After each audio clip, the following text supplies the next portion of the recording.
नमस्कार, मैं हूं शरद द्विवेदी और बोलो बोलो मुंह तो खोलो के एक और नए एपिसोड में आपका बहुत बहुत स्वागत है। और युवाओं की एक और टोली हमारे साथ है और आज का विषय भी बहुत दिलचस्प है। विषय ये है, जिस तरह से ट्विटर के खिलाफ भारत में लड़ाई, सरकार और ट्विटर के बीच में एक जंग हम देख रहे हैं।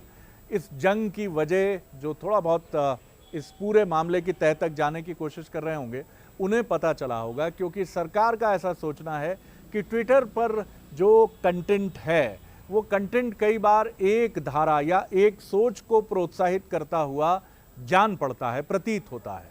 और टूलकिट मामले को लेकर ये विवाद कुछ और आगे तक गया। अभी चीज़ें चल रही हैं, रस्साकशी चल रही है और इसी के बीच में कुछ चिंताएं भी हैं और कुछ समर्थन के भी स्वर हैं, जैसा एक डेमोक्रेसी में हमेशा से ही होता आया है।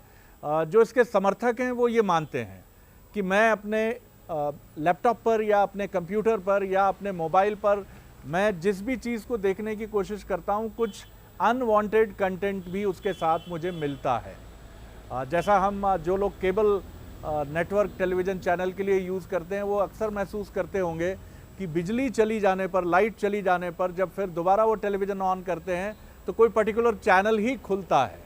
इसके लिए कहा यह जाता है कि काफ़ी अच्छे तरीके से फाइनेंशियली इसको रिवॉर्ड किया जाता है कंसर्निंग नेटवर्क्स को, जिसकी वजह से ये होता है। इसीलिए हम कई बार सर्फिंग के दौरान कुछ ऐसी साइट्स या कुछ ऐसे कंटेंट को हम देखते हैं जो या तो सेक्सुअली हमें शर्मिंदा करता है या फिर कुछ ऐसी चीज़ होती है, चाहे वो पॉलिटिकल हो या नॉन पॉलिटिकल, लेकिन हम वो देखना नहीं चाहते हैं, लेकिन वो हमारी आंखों से हमारे मन मस्तिष्क से गुजरती है। लेकिन ये लड़ाई कहाँ तक पहुँचेगी? क्या हम ठीक रास्ते पर हैं? क्योंकि एक नया विषय है, भारत के लिए ही नहीं पूरी दुनिया के लिए। तो क्या हम एक सोशल मीडिया पर बैन की तरफ बढ़ रहे हैं या हम बिल्कुल सही डायरेक्शन पे बढ़ रहे हैं? ये आज का विषय है। एक बार हम पहले भी बात कर चुके हैं। 25 फरवरी का ये कानून है केंद्र सरकार का, जिसको लेकर अब तरह तरह की बातें की जा रही हैं और पक्ष विपक्ष में राय आ रही है। हम देखते हैं हमारे युवा दोस्त क्या सोचते हैं। सबसे पहले परिचय के साथ, एक संक्षिप्त परिचय के साथ शुरू करेंगे। दीक्षा मित्तल, आप बताइए अपने बारे में जल्दी से। मेरा नाम दीक्षा मित्तल है और मैंने लास्ट ईयर ही अपनी ग्रेजुएशन कंप्लीट करी है from Bhopal school of social sciences. और राइट नाउ अभी मैं एक आईटी कंपनी में काम कर रही हूँ। रासमणि रघुवंशी की तरफ मैं आता हूँ। रासमणि बताइए। नमस्कार, मेरा नाम रासमणि रघुवंशी है। मैं 3rd ईयर की लॉ की छात्रा हूँ, law student, national law university Odisha, और साथ ही साथ एक ट्रेन कथक डांसर भी हूँ और जैसे कि मेरे उम्र के बाकी लोगों की तरह सोशल मीडिया पे काफ़ी एक्टिव भी हूँ। बहुत बढ़िया रासमणि, वेरी गुड। देखिए कितना बढ़िया कॉम्बिनेशन है कि लॉ की स्टूडेंट और कथक की डांसर। कई बार ये जो कॉन्ट्रडिक्शन सो कॉल्ड हैं ये आपको बहुत रिलैक्स करते हैं। चलिए मैं चलता हूँ इधर, हमारे साथी शुभम चौहान हैं। जी शुभम जी। सर प्रणाम, नमस्ते। मैं शुभम चौहान और मैं वर्तमान में हिंदी साहित्य में PhD कर रहा हूं और साथ में भोपाल नगर निगम में स्वच्छता एम्बेसडर के तौर पर काम कर रहा हूं और लगातार सोशल मीडिया से भी जुड़ा रहता हूं, तो सोशल मीडिया पर एक्टिव रहता हूं, तो इस विषय को जानने की रुचि भी है और जिज्ञासा भी है। इस चेहरे पे निगाह रखिएगा सर, इसलिए रखिएगा कि ये सोशल मीडिया और जन सेवा में तो काम कर ही रहे हैं। जन सेवा का ये रास्ता कब सार्वजनिक जीवन की तरफ चला जाए, राजनीति की तरफ चला जाए, कुछ कहा नहीं जा सकता है। चलिए मैं आता हूँ जैन साहब की तरफ। हमारे साथ हैं सिद्धार्थ जैन, कवि भी हैं, मोटिवेशनल स्पीकर भी हैं, एंकर भी हैं। जी नमस्ते सर, जय जिनेंद्र। मेरा नाम सिद्धार्थ जैन है। I happen to be a professional anchor, जैसा आपने कहा, एक कवि भी हूँ और सर उसी के साथ सोशल मीडिया एंथुसियास्ट भी हूँ। सोशल मीडिया पे एक पोर्टल है अपडेट बस भोपाल, उसके माध्यम से हम लोगों तक इन्फॉर्मेशन पहुँचाते हैं, अपडेट करते हैं और इसलिए सोशल मीडिया के तहत लोगों से कनेक्ट भी करते हैं। और प्रेजेंटली BMC के साथ और स्वच्छ भारत अभियान के साथ काम कर रहा हूँ सर। बिल्कुल, और आपकी आवाज़ का बेस बता भी रहा है कि आप आवाज़ की दुनिया के साथी हैं। चलिए अब आशुतोष मालवीय जी की तरफ आता हूँ। नमस्कार, मैं आशुतोष मालवीय। मैंने MA ज्योग्राफी किया है हमीदिया कॉलेज से। वर्तमान में मैं नेहरू युवा केंद्र में नेशनल यूथ वॉलंटियर हूँ और साथ ही साथ नेहरू युवा केंद्र के इंस्टाग्राम और फेसबुक के पेज भी मैं चलाता हूँ। अरे वाह, तो फिर सोशल मीडिया पर बात करने में मज़ा आएगा। सबसे पहली टिप्पणी, दीक्षा आप अपनी बात कह रही थी, रासमणि आप माइक्रोफोन दीजिए। बहुत संक्षेप में मुझे बताइए कि ये जो टसल, ये जो कन्फ्रंटेशन, ये जो लड़ाई हम देख रहे हैं, आप किस तरह से देखती हैं और कितनी जायज़ या कितनी गलत मानती हैं इसको? सर जैसे मेरे हिसाब से आज के टाइम पे सोशल मीडिया कहीं ना कहीं सबकी लाइफ का पार्ट बन गया है। आज हम उठते हैं तो सोशल मीडिया, फेसबुक, इंस्टाग्राम पे मैसेजेस चेक करते हैं, पर उसमें कहीं ना कहीं हमारी प्राइवेसी कॉम्प्रोमाइज़ हो रही है। अगर मैं कहूँ कि आपके पास कोई मैसेज आ रहा है, या आपका आजकल ये भी बात रहती है कि आपके आधार कार्ड गूगल पे अगर अवेलेबल है तो आप उसकी इन्फॉर्मेशन निकाल सकते हैं, या मैं आपकी जो पर्सनल डिटेल्स हैं, जो आपकी पर्सनल इन्फॉर्मेशन है, मैं उसको यूज़ कर सकती हूँ या उसका मिसयूज़ कर सकती हूँ। तो कहीं ना कहीं आपके पास वो मतलब यूज़र्स के पास राइट होना चाहिए कि वो अपनी प्राइवेसी को मेंटेन कर सके। उसके लिए साइबर लॉस की काफ़ी ज़्यादा ज़रूरत है। अभी हमने जो नया कानून है, मैं भी नहीं कह सकता कि मैं उसको पूरा पढ़ चुका हूँ या मैं उसके बारे में हर एक चीज़ जानता हूँ, लेकिन ये कानून क्या आपको थोड़ा चिंतित भी करता है कि कानून के ज़रिए जो गवर्नमेंट मशीनरी है वो भी अब हमारे जीवन में ताक झांक कर सकती है? क्या ये चीज़ आपको चिंतित करती है, या आपको लगता है कि जैसा हम मानते हैं कि सरकार और होली काऊ की तरह होती है सरकार, क्या हमारे जीवन में ताक झांक करेगी, या आप इसके पक्ष में विपक्ष में? सरकार अगर ये फैसला ले रही है तो कहीं ना कहीं ये सही भी है और गलत भी है। गलत इसलिए है कि ये तो डिप्लोमेटिक जवाब है। आप खुशी दे तू मुझे या गमों की इंतहा कर दे, खुदा तो इस तरफ कर दे या किस तरफ कर क्राइम दे। को रोकना चाह रहे हैं अगर आप ये आजकल, क्योंकि सारे क्राइम सोशल मीडिया से रिलेटेड हो रहे हैं। आज कहीं ना कहीं मैं अगर किसी क्रिमिनल को पकड़ना चाह रही हूँ, कोई अटैक मुझ पर करना चाह रहा है। पक्ष में है विपक्ष में है आप इसके? सर विपक्ष में। तो मतलब आप चाहती हैं ताक झांक नहीं होनी चाहिए, सर चाहे इतनी नहीं गवर्नमेंट होनी मशीनरी भी क्यों चाहिए। ना। नहीं सर, क्यों ये बड़ा इंपॉर्टेंट देखिए जवाब है एक युवा का, और खुद वो आईटी से जुड़ी हुई है। उनका कहना है मैं अगर ऐसा है तो ये क्लैरिटी पहले तो मुझे लगता है बहुत ज़रूरी है। आप और हम सब इत्तेफाक करेंगे कि सरकार की भी ये जिम्मेदारी है, क्योंकि ये विषय ऐसा है कि ये ऐसा नहीं है कि मैं उसको अपने टेलीविज़न के साथ या मोबाइल के साथ जो लिटरेचर आया है मैं उसको बहुत आसानी से पढ़ के समझ सकता हूँ। ये आपकी जिम्मेदारी है सरकार साहब कि आप हमें ये अच्छे से बताएं कि क्या है ये कानून, और ये क्या वाकई हमारे जीवन में कुछ खलबली पैदा करेगा, ताक झांक। रासमणि, आप क्या कहेंगे? जी सर, जैसे कि इसके दो पहलू हैं। डेटा एक बहुत बड़ी रियलिटी है, जैसा कि दीक्षा ने कहा कि सबकी ज़िंदगी में आज सोशल मीडिया बहुत बड़ा रोल प्ले कर रहा है, और वो डेटा एग्जिस्ट करता है। हमारी पसंद नापसंद ये सब बहुत इंपॉर्टेंट रोल प्ले करती हैं, क्योंकि हम कंज्यूमर्स हैं at the end of the day, सारी पॉपुलेशन। अब अगर वो डेटा सरकार नियंत्रण नहीं करेगी, उसे रेगुलेट नहीं करेगी, तो जो फेसबुक, ट्विटर, व्हाट्सएप की थर्ड डेटा जायंट्स हैं ये करेंगी। तो यहाँ डिसीजन हम पॉपुलेशन पे आ जाता है, हम लोगों पे, सिटीजन्स पे आ जाता है कि हम किसको प्रेफर करते हैं, कि सरकार करें या ये कंपनियाँ करें। डेटा दोनों अपने तरीके से यूज़ करेंगे। अब जैसे आप इस एक्ट की बात कर रहे हैं, तो मैं एज अ लॉ स्टूडेंट मैं बिल्कुल मानती हूँ कि इसमें बहुत ज़्यादा लूप होल्स हैं। सरकार कह रही है कि अगर आपको इंडिया में काम करना है, भारत में काम करना है, तो आपको हमारे रेगुलेशंस मानने पड़ेंगे इन मीडिया जाइंट से। दुनिया में अभी तक बहुत कम जुरिस्डिक्शंस और कंट्रीज़ ऐसी हैं जिनके पास डेटा रेगुलेशंस के एक्चुअली रूल्स हैं।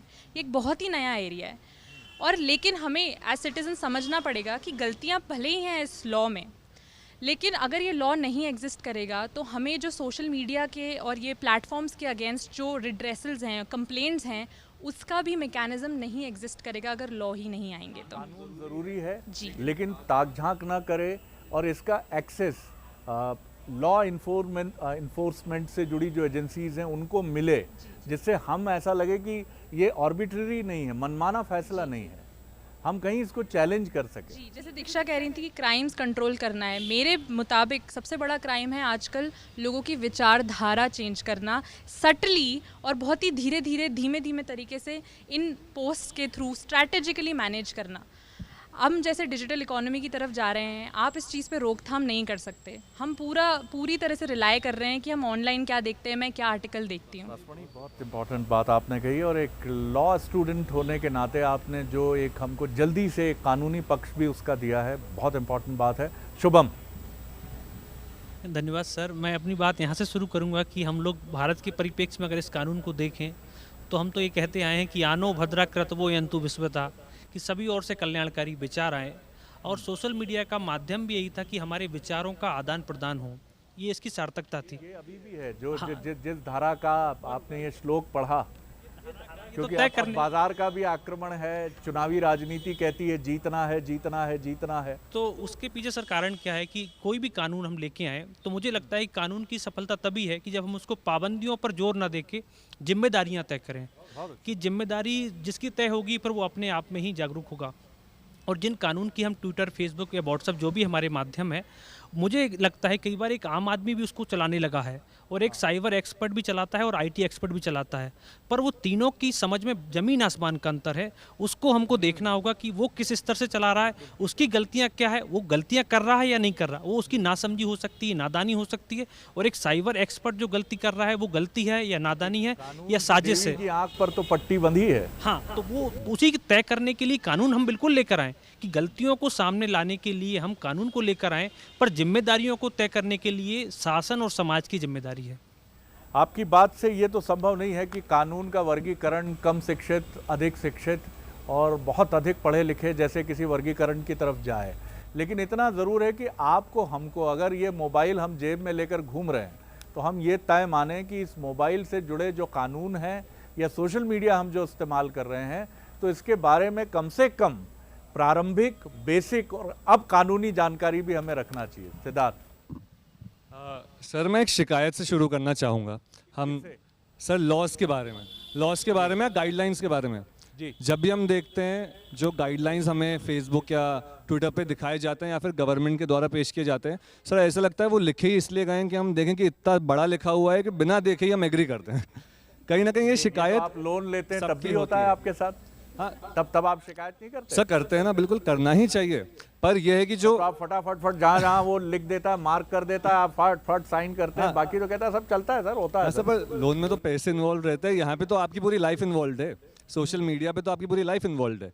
तो सर जो नए नए गाइडलाइंस आते हैं, या तो गवर्नमेंट देती है तो वो शुद्ध हिंदी में देती है, बड़े बड़े टेक जाइंट्स है तो वो एडवांस्ड इंग्लिश में देते हैं, जिससे हमारी पूरी इंडिया की जो जनता है वो हो सकता है इतनी अच्छी शुद्ध हिंदी या इतनी अच्छी एडवांस्ड इंग्लिश नहीं समझ पाए। तो कुछ बेसिक पॉइंट्स कोई ऐसा, या तो जो स्पोक्स पर्सन होते हैं, रिस्पेक्टिव अथॉरिटीज़ होते हैं, वो आके उन लॉज को समझाए। हमने हिस्ट्री में देखा जब भी लॉज लोग अच्छे से नहीं समझ पाए, हमेशा इश्यूज होते ही होते हैं। ये बड़ी बात है। एक चीज़ इन्होंने कही, आप मालवी जी की तरफ बढ़ा दें कि हमारी ज़िंदगी इन्वॉल्व है। ये देखिए, ये बहुत महत्वपूर्ण चीज़ है।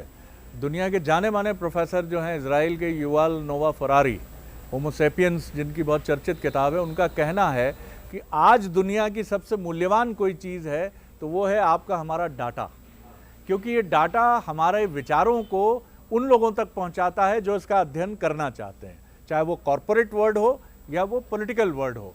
पॉलिटिकल वर्ल्ड को हमारी राजनीतिक अभिरुचि का पता चलता है और कॉरपोरेट वर्ल्ड को पता चलता है कि मैं किस तरह के जूते पहनना पसंद करता हूँ, किस वॉशिंग मशीन का इस्तेमाल करता हूँ, कौन सी कंपनी की शर्ट पहनता हूँ, कौन सा मोबाइल किस कंपनी का यूज़ करता हूँ और कितनी मेरी पेइंग कैपेसिटी है, कितना मैं खर्च कर सकता हूँ। तो देखिए सर, डाटा ही ज़िंदगी है। इसीलिए लोग कहते हैं कि घर में आटा और मोबाइल में डाटा, ये सबसे ज़रूरी चीज़ है। जी सर, जहां आपने ख़त्म किया मैं वहीं से शुरू करूंगा। Data is the new currency. Sir 21वीं सदी की यही मांग है कि डेटा जो है वही करेंसी है। हमें एडवर्टीज़मेंट भी वैसे ही दिखाए जाते हैं। मैं यदि 18 साल का हूं तो मुझे एक सेक्ट विशेष के एडवर्टीज़मेंट दिखाई जाएंगे। मैं गूगल पे यदि प्यूमा का शूज़ सर्च कर रहा हूँ तो मुझे फ्लिपकार्ट और अमेज़न उन्हीं का ऐड दिखाएगा, फेसबुक मुझे उन्हीं का ऐड दिखाएगा। इसी से रिलेटेड सारी चीज़ें हैं। तो प्राइवेसी होनी चाहिए, लेकिन ऐसा भी नहीं कि सरकार उसका मिसयूज़ कर ले या कुछ टेक जायंट हैं जो उनका मिसयूज़ करें। यदि राइट टू प्राइवेसी है तो होना चाहिए, लेकिन इनके लिए भी होना चाहिए। ऐसा नहीं कि सरकार के तक जानकारी ना पहुँचे, चाहे देश विशेष की बात हो या राष्ट्रीय सुरक्षा की बात हो, लेकिन जो कॉर्पोरेट वर्ल्ड हैं वो सारी की सारी हमारी इन्फॉर्मेशन को यूज़ कर ले, तो एक प्रकार से वो भी गलत है। बिल्कुल ठीक कहा आपने। रासमणी, जैसा आपने भी कहा और जितना अब तक इस बातचीत में हम सफ़र तय करते हुए आगे आए हैं, मुझे लग रहा है कि शायद ज़्यादा वक्त नहीं होगा जब 10 साल के बाद शायद हम ट्विटर या फेसबुक या व्हाट्सएप पर चीज़ों को देखकर वोट देने भी जाएंगे या चीज़ें खरीदने भी जाएंगे, और यही सबसे बड़ा ख़तरा भी है और एक अलार्म बेल भी है। इसका बहुत बड़ा एग्जाम्पल है, जैसे पूरी दुनिया ने आरोप लगाया था कि रशिया ने अमेरिका के इलेक्शंस में हस्तक्षेप किया था और इसी वजह से डोनाल्ड ट्रंप जीते थे, क्योंकि उनने, जिसको हम कहते हैं नेगेटिव पब्लिसिटी भी पब्लिसिटी होती है, तो उन लोगों ने लोगों का माइंडसेट सेट किया कि डोनाल्ड ट्रंप ठीक है बुरा काम कर रहे हैं लेकिन कुछ तो कर रहे हैं, उनमें गट्स हैं, उनमें वो स्पिरिट है। तो मैंने जैसे कहा कि बहुत बड़ा क्राइम है लोगों की विचारधारा को चेंज करना, लेकिन वही है, हम जैसे नए फ्यूचर में जा रहे हैं हम उस चीज़ को कंट्रोल नहीं कर सकते, पूरी तरीके से बंद नहीं कर सकते। जैसे इन्होंने कहा कि राइट टू प्राइवेसी है, अगर ट्विटर पे हम पावर दे दें गवर्नमेंट को कि विचारधारा के जो अगेंस्ट जो लोग जा रहे हैं उन्हें बंद कर दें, तो जो जेन्युइन लोग हैं जो सच्ची में अपनी वॉइस को कर रहे हैं एंड एक्चुअल चीज़ों के लिए फ़ाइट कर रहे हैं वो भी कहीं ना कहीं दब जाएंगे। तो ये जैसे आप देखें इंग्लिश में वर्ड है स्लिपरी स्लोप है बहुत ज़्यादा, हम इधर जाएंगे तो भी खाई है, इधर जाएंगे तो भी कुआं है। बट बहुत ज़रूरी है कि ये जो कंपनीज़ हैं ये फॉरेन की कंपनीज़ हैं, ये हमें कंज्यूमर्स, हम भारतीयों को बहुत बड़ा कंज्यूमर पूल समझती हैं। हम पूरी तरह से अपने गवर्नमेंट के अगेंस्ट नहीं जा सकते, पर हम अपनी गवर्नमेंट को सही राह पे ज़रूर डाल सकते हैं। जैसे कि सिद्धार्थ ने कहा कि बहुत डिफ़िकल्ट लैंग्वेज होती है इन सारी गाइडलाइंस की, क्योंकि वो गाइडलाइन 5 साल या 6 साल के लिए नहीं बनाई जाती हैं, वो फ्यूचर के इंटरप्रिटेशंस के लिए बनाई जाती हैं। आप कोई कॉन्ट्रैक्ट साइन करते हैं तो उसमें एक वर्ड ऐसा होता है जिसको 100 तरीके से इंटरप्रेट किया जा सके, ताकि कल को आप कोर्ट में जाके लड़ेंगे कोई केस तो वो आपके लिए भी बेनिफिशियल रहेगा। क्योंकि उसको तैयार करने वाले आप जैसे कुशल वकील ही होते हैं और हम लोगों की भी ड्यूटी है कि हम नॉन लॉ बैकग्राउंड वाले लोगों को भी ये सिंपल लैंग्वेज में समझा सकें। और सरकार रासमणी बहुत बहुत बहुत अच्छी बात आपने कही है कि हमें ना इसकी मुखालिफत यानी इसका विरोध, इसके अगेंस्ट में नहीं जाना है और ना ब्लाइंडली इसके सपोर्ट में खड़े हो जाना है। हमें एक ऐसा रास्ता देखना है जिससे सरकार पर भी हम एक प्रेशर ग्रुप रहें और हम ट्विटर, फेसबुक और व्हाट्सएप के ऊपर भी एक प्रेशर ग्रुप रहें, क्योंकि कंज्यूमर हम हैं सर, हम हैं, हम यूज़ हम हो रहे हैं, हमारा उपयोग कर रहे हैं और जो भी इस डाटा का उपयोग करने वाले लोग हैं वो दरअसल हम में संभावनाएं देख रहे हैं। दीक्षा, आपने बिल्कुल सही बात बोली। जैसे आज के टाइम पे अगर किसी के बारे में जानना है तो मुझे ऐसा लगता है कि उनका सोशल मीडिया आप पढ़ लीजिए, क्योंकि कहीं ना कहीं इंसान को सोशल मीडिया वो अपनी लाइफ कैसे प्रेजेंट कर रहा है, बहुत बार वो प्रेजेंट करता है कि वो खुद कैसे इंसान है। कॉर्पोरेट कल्चर है कि आपकी फेसबुक पोस्ट पढ़ी जाती है आपके इंटरव्यू के पहले कि आप किसी पॉलिटिकल विचारधारा के साथ हैं या किसी के पक्ष में हैं या खिलाफ हैं, आपकी मानसिक स्थिति कैसी है। बिल्कुल सर। तो सर जब आपका सोशल मीडिया प्राइवेट मतलब आपका खुद का नहीं रहता, लोगों का हो जाता है, आपका डेटा लोगों का हो जाता है, तो कहीं ना कहीं आपकी जो प्राइवेसी रहती है कि मैं अपनी बातें अपने लिए नहीं रख सकती वहाँ सोशल मीडिया पे। कहीं ना कहीं अगर मैं कोई चीज़ सोशल मीडिया पे डाल रही हूँ, हो सकता है कि आगे चल के वही चीज़ मेरे लिए मिसयूज़ हो जाए, तो वहाँ पे कंसर्न आ जाता है कि इतने सारे प्लेटफॉर्म है और बहुत लोग बस अकाउंट बनाना बहुत सिंपल बात है, कोई भी अकाउंट बना लेगा, लेकिन उस चीज़ की अवेयरनेस होना, उसको सेफ्टी से यूज़ करना, उसमें बहुत अवेयरनेस की ज़रूरत है। मुझे लगता है हर स्कूल में शुभम जी, हर कॉलेज में एक कंसल्टेंट हमें चाहिए। स्कूल्स में तो बहुत ज़रूरी है, ख़ासतौर से 9th, 10th एंड 11th। बल्कि मुझे लगता है आजकल तो बच्चा चौथी तीसरी से या 3 साल से इस्तेमाल करता है, तो 3 साल के बच्चे को तो नहीं बताया जा सकता, लेकिन 5वीं से तो कम से कम हम उसको ये बता सकते हैं कि इसको पढ़ के ऐसे समझो, इसको मान लो। और अब तो मुझे लगता है कि रासमणी जैसे कंसल्टेंट हमें रखने पड़ेंगे कि व्हाट्सएप की नई पॉलिसी है, रासमणी पढ़कर हमें बताइए हाउ मच यू कॉस्ट, आपकी कितनी फीस होगी बताइए, लेकिन क्या हमें एक्सेप्ट करना चाहिए, नहीं करना चाहिए। जी सर, आपने बहुत सही बात की कि मुझे लगता है कि जब लोग बोलते थे कि 4 घंटे पढ़ के लोग IAS बन जाते हैं, 6 घंटे पढ़ के लोग IPS बन जाते हैं, तो जिसको हम 12-12 घंटे दे रहे हैं, जिसकी अपनी आधा समय हम आधा जीवन उसको दे रहे हैं, तो उसके अध्ययन के लिए एक सभी स्तर पर, चाहे स्कूल हो या कॉलेज हो, सबको विचार करना चाहिए। हम इसको अनदेखा नहीं कर सकते कि सोशल मीडिया अब हमारी ज़िंदगी का हिस्सा नहीं है। ये हमारी ज़िंदगी के प्रारंभिक पाठ्यक्रम का हिस्सा हो गया सर, कि प्राइमरी पाठशाला के बाद में हमें क्या तय करना ये मोबाइल दिखाता है। आप पहले वाला समय गया कि हम गुरु के पास जाते थे कि हमारी हस्तरेखाएं देख कर आप बता दीजिए। अब ये फ़ोन बताता है कि आपको करना क्या है, आपको जाना कहाँ है, तो सब कुछ वहाँ पर तय होने लगा है। सारी विचारधाराएं की जैसे बोल रही थी रासमणि जी की विचारधारा, आपकी बात पे कोयल ने भी मुहर लगाई। सारी जी। विचारधाराएं वहाँ से तय होने लगी कि जिस बच्चे को विचार तय करना है कि उसको करना क्या है, उसका विचार सोशल मीडिया तय करने लगा कि आप इसी को देखिए बार बार। और मुझे लगता है कि जिस यौवन में हम बार बार चीज़ें देखते हैं तो वो हमारे मस्तिष्क पर भी प्रभाव डालती है और बचपन की चीज़ें ही उसको 55 तक ले जाती है। तो कहीं ना कहीं ये संक्रमण का दौर भी है और सोशल मीडिया की सार्थकता की कई बार हम बात करते हैं, पर इस पर भी हमको विचार करना चाहिए कि सोशल मीडिया कितना सोशल है। वेरी ट्रू सर, बहुत अच्छी बात कही। कम वक्त है सिद्धार्थ, छोटी छोटी रिएक्शन आपकी और मालवी जी की लेना चाहूँगा। जी जल्दी। सर सोशल मीडिया पे एक बात तो है कि आप सोशल मीडिया को बड़ी आसानी से बेवकूफ़ बना सकते हैं कि आप 18 साल के नहीं हैं। मतलब को जो 10 साल का है, जो 5 साल का है, वो भी वहाँ अकाउंट बना सकता है। और सर हमें याद है बचपन में जब हमें मोबाइल मिलता नहीं था तो पापा जब सो रहे हम चुपके से उनके कमरे में जाते थे, मोबाइल उठा के गेम खेलते जाता था स्नेक वाला। पर अभी तो क्योंकि लॉकडाउन है तो घर में बच्चों को बहुत छोटी उम्र से ही मोबाइल दे दिया गया है और देने के बाद ये नहीं बताया गया है कि अब उसका कैसे इस्तेमाल करना है, कैसे नहीं। भले ही वो पेरेंट्स हों, भले ही वो स्कूल हों, भले ही वो टीचर्स हों। मैं क्योंकि एक मास्टर ऑफ साइकोलॉजी का भी स्टूडेंट हूँ तो सर हम समझ सकते हैं कि सोशल मीडिया का सबसे ज़्यादा प्रभाव मेंटली पड़ता है। एंड जब आप मेंटली अनस्टेबल हो जाते हैं तो आपका इमोशनल लाइफ बैलेंस भी एक अच्छे बैलेंस में नहीं रहता है। और बच्चों को ये बात, बच्चे खुद ये बात नहीं समझ पाएंगे, किसी ना किसी को समझानी पड़ेगी। मेरे ख्याल से सबसे पहले तो पेरेंट्स को आगे आने की ज़रूरत है कि वो सोशल मीडिया का जो रोल है वो अपने बच्चों को बताएं, लिमिटेड रखें और एज के हिसाब से उन्हें अलाउ करें। लेकिन ये बड़ी जिम्मेदारी सरकार की भी है और हमारे एजुकेशनल इंस्टीट्यूट्स की भी है कि वो ये हमें बताएं। और ये बहुत ज़रूरी है क्योंकि हमारी पूरी ज़िंदगी दांव पर लगी है। बहुत अच्छी बात शुभम ने कही कि हम 4 घंटे, 6 घंटे, 8 घंटे पढ़ के अपने वांछित परीक्षा परिणाम को हासिल करते हैं, कॉम्पिटिटिव एग्ज़ाम में पद हासिल कर लेते हैं। यहाँ तो आप पूरी ज़िंदगी दे बैठे हैं साहब, फेसबुक को, व्हाट्सएप को और ट्विटर को। जी आशुतोष। बिल्कुल सर, सोशल मीडिया को हमने अपनी ना तो सिर्फ पूरी ज़िंदगी दी है बल्कि वो ये भी डिसाइड कर सकता है कि हम कितना समय उस पर दे रहे हैं और वो चीज़ हमें क्या चीज़ें दिखाएगा। स्क्रीन टाइम कई बार हम देखते हैं अपना, तो कई बार 11 घंटे 12 घंटे एक दिन में स्क्रीन टाइम होता है। उसमें कई बार चीज़ें ऐसी होती हैं जो प्रोडक्टिव नहीं हैं, तो हमें उन्हें भी कंट्रोल करके और जो चीज़ें प्रोडक्टिव हैं वहाँ समय देने की बहुत आवश्यकता है। सोशल मीडिया पे मतलब ज़्यादा एक्टिव रहने से हम बॉडी फिजिकली बहुत इनएक्टिव होते हैं, जिससे हमारे बॉडी पे, माइंड पे, खासकर युवाओं में आँखों में चश्मा, जैसे मेरी पे भी लगा हुआ है, ये बहुत कॉमन चीज़ें हो गई हैं।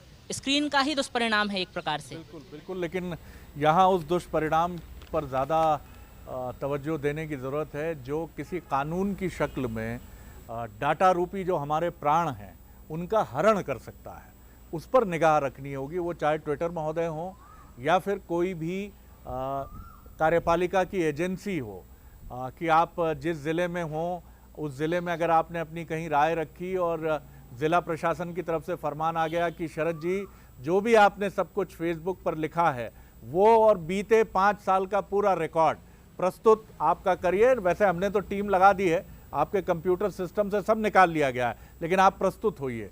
इस पर भी जो चीज़ें हैं वो हमें पता होनी चाहिए और हमें ये मालूम होना चाहिए कि चीज़ें कैसे आगे बढ़ेंगी। मैं आपका बहुत धन्यवाद करता हूँ कि आप लोगों ने बहुत ही एक्टिवली इसको पार्टिसिपेट किया और फिर हम आगे किसी विषय पर आपके साथ बैठेंगे।